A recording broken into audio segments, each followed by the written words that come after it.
Hey everyone, it's Tim with Bevan Farm. Today I wanted to show you the setup that we have for our new ducklings. Let's go check it out. Okay, so you see what we have here are these two big totes that I got from Walmart for about $19 each. They have lids with them too. And then what I did was I used a paint tray that I got at the local hardware store with the metal grid for it to sit on. Got some water. The water that they splash just goes down into the tray, makes it a lot easier.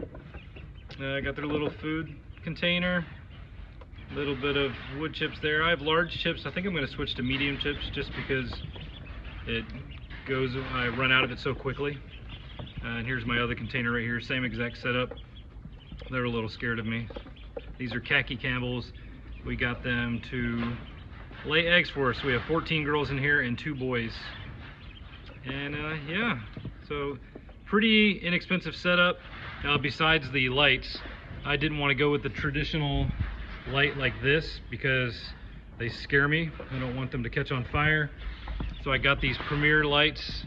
They were about $40 a piece, but I'm a lot more, I guess I'm not as worried about them as I am the other lights. They've got the nice plastic grate there. And I've got it down here. Temperature in here is right around 100 degrees. Might be a little hot, so I might move the lights up. But yeah, this is our setup. If you have any questions, please put a comment below. Talk to you later.